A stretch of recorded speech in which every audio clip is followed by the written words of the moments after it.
Hi, my name's Chris of AskChrisRowell.com, and today I've got a great question from Thomas. Thomas. Hi Chris, I want to ask you, with all your experience of mentoring people, what's the number one thing that you find is holding back people in the corporate world from making a transition to a laptop lifestyle? Fantastic question.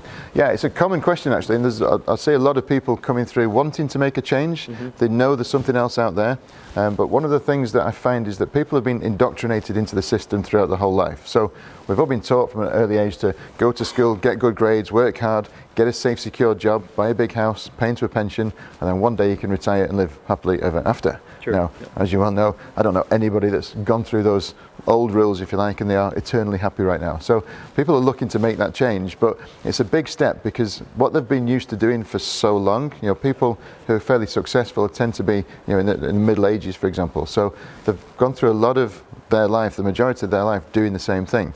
So to change the habits and do something different, I think the biggest thing that holds people back then is fear. So they're scared in some respects of failing, of it being different. They're used to having like a regular income coming in as well, so which is never enough. People always live paycheck to paycheck, no matter how much money is coming in. But when you move to being self-employed and certainly setting up a business online, the online world is fairly new. So it's something that people have not got as much experience in. So people are just nervous, and I think it's fear. And fear can be seen in one of two ways. It's either false evidence appearing real, so people are scared of failing and scared of it not working out. Or you can look at fear as being face everything and rise, or forget everything and run. So if you look to the future, look to what is it that you want to achieve with your life? What are the things that you want to be doing? And set a list of real goals and things that you really want to be achieving in your life, and ask the question, is that going to ever happen if you carry on doing what you've been doing? So the biggest thing I think that holds people back then is fear, but it's not even necessarily fear of failure.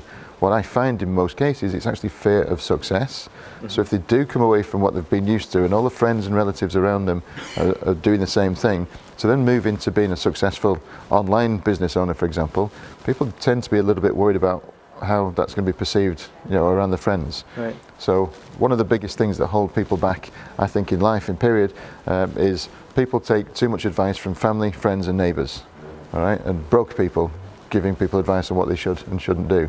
So that advice is never going out of the comfort zone. It's usually staying in there, right? For sure, yeah. I mean, it's so easy to carry on doing what you've been doing, and a lot of people do the same thing. So they get up, they go to work, they come home, watch telly, go to sleep, get up, go to work, same routine every day, and it's not easy. It's so easy just to stay in that routine because you've got a paycheck coming in, and you've got work, and then you're feeding the kids, and you're going out, and you just think, I'll do that someday. But the trouble is, someday never happens. It's always putting it off, and then one minute you're in your 20s, next minute you're in your 40s and 50s, and then sometimes for most people that make the change, that issue is forced. So rather than deciding to change, they're made redundant, or there's a divorce or separation or some kind of tragedy, and a lot of people need a big turning point in their life before they make that decision. But understand that there are benefits to setting up your own business online. This can work. You can see other people around the world that this is working for as well. So just decide that you want to be a part of that.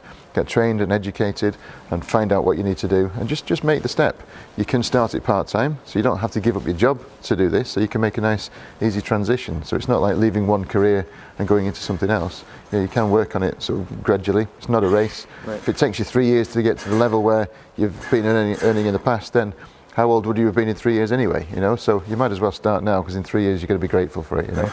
So yeah, I think it's just fear. People are nervous about making that change, but this is a short life we live. Get out of the rat race, go and do the things you want to be doing. And I know of no better model than the online business model. So yeah, time flies. That's sure. Absolutely, yeah. So live your life doing the things you want to be doing. So it's a great question today as well. So thank you for your question, and all the best. Thank you, Chris. You too.